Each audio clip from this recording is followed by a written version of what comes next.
안녕하세요. 이제 본격적으로 가을의 문턱에 들어서는 10월의 첫날 한절 한 끼입니다. 10월 1일, 오늘은 국군의 날인 거 알고 계시죠?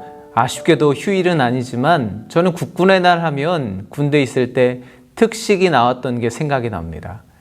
이제 오늘부터 다음 달까지 욥기 말씀을 묵상하게 될 텐데요. 이 말씀이 날마다 여러분들에게 특식과 같이 위로와 회복을 가져다주는 은혜의 양식이 되기를 간절히 소망합니다. 오늘은 첫날이라 욥기가 어떤 책인가, 이 말씀을 어떻게 묵상해야 할까 잠시 나눠보려고 합니다. 조금 더 자세한 내용을 보시려면 여러분 가지고 계신 큐티책의 앞부분에 개관이 잘 설명되어 있고요. 특별히 이번 주일에 개강하는 욥기 온라인 강의를 시청하시면 큰 도움이 되실 것 같습니다. 이번에는 아주 에너지 넘치는 강사 김지영 목사님께서 열정적인 강의를 해 주실 테니 기대하는 마음으로 참여해 주시면 좋겠습니다. 네, 욥기 그 배경을 잠시 살펴보도록 하겠습니다. 책의 제목은 주인공의 이름을 따서 욥기라고 되어 있습니다. 그런데 다른 책과는 달리 이 욥기의 저자가 누구인지, 언제 기록되어 있는지, 지리적인 배경이 어디인지는 단서가 없기 때문에 구체적으로 단정할 수는 없습니다. 다만 내용을 보면 아마도 아브라함과 이삭과 같은 족장 시대에 쓰여지지 않았을까 추측해 볼 수는 있습니다. 어쩌면 욥기는 일부러 그렇게 구체적인 배경을 소개하고 있지 않은지도 모릅니다. 왜냐하면 욥기가 핵심적으로 말하려고 하는 것은 그것과는 별로 상관이 없기 때문이죠. 앞으로 그 내용을 함께 묵상해 보려고 합니다.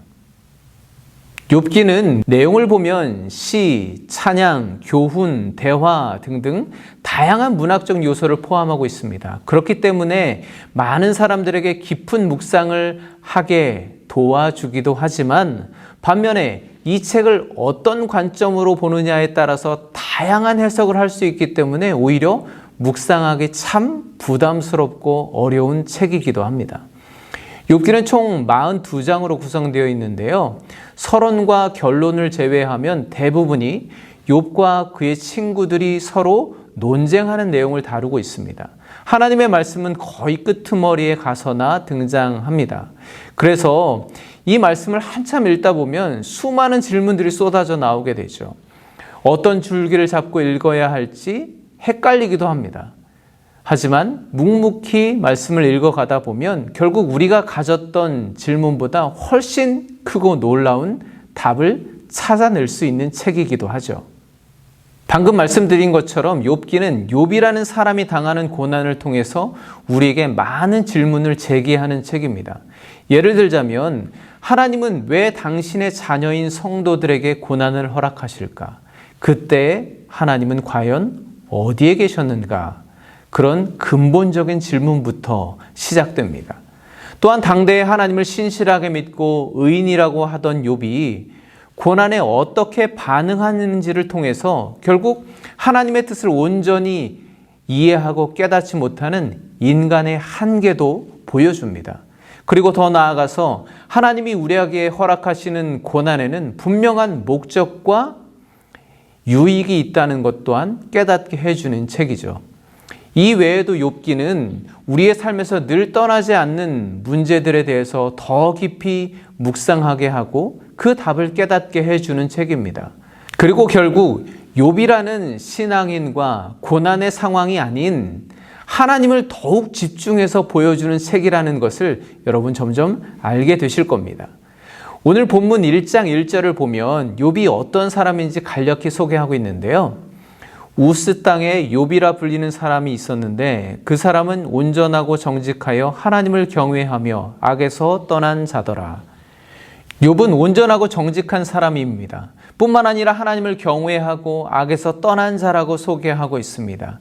하나님은 그러한 욥에게 큰 복을 내려주셨죠. 물론 우리는 앞으로 이 사람이 어떤 고난을 당하게 될 것인지 이미 알고 있습니다. 그렇지만 성경에 여기까지의 내용을 본다면 참 평안하고 아무런 문제가 없는 상황입니다. 그는 혹시 부지 중에라도 자기와 자기 가족들이 하나님을 욕되게 하지 않았을까? 늘 정직하고 겸손하게 스스로를 살피며 살았습니다. 삶의 태도와 성품과 신앙까지 아주 이상적이고 완벽한 사람이죠. 그런데요, 이상한 것이 있습니다. 성경에 그를 소개하는 첫 마디가 욥이라 불리는 사람이 있었는데 라고 시작한다는 것입니다. 즉 그의 이름이 욥이라고 하는 거죠. 이게 왜 이상할까요? 욥이라는 이름이 갖는 의미 때문입니다.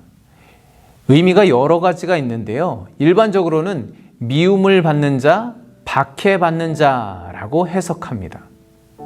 그렇게 보니 그렇죠. 하나님을 경외하며 악에서 떠난 자, 그런 사람이 미움을 받고 박해받는 자라는 이름으로 불린다는 것이 이상하고 의아하지 않나요? 바로 이런 것들이 욥기를 통해서 우리에게 던지는 현실적인 질문입니다. 그리고 욥기는 그런 질문을 통해서 우리의 영적 고정관념들을 하나씩 교정해 나갑니다. 예를 들자면 미움과 박해를 당하고 있는 그를 과연 하나님을 온전히 경외하고 악에서 떠난 자라고 인정할 수 있을까? 이 질문에 성경은 무엇라고 대답할까요? 네, 욥기는 그렇게 우리의 삶의 한가운데 묵직하게 도무지 움직이지 않을 것처럼, 해결되지 않을 것처럼 자리 잡고 있는 고난을 어떻게 바라보아야 하는가, 그 목적이 무엇인가를 말해주는 책입니다. 오늘 이렇게 정답이 없는 이야기로 욥기의 문을 열어봤는데요. 내일부터는 본격적으로 말씀 속으로 들어가 보도록 하겠습니다. 기대하는 마음으로 내일 말씀의 자리에서 뵙겠습니다. 오늘도 평안하십시오. 감사합니다.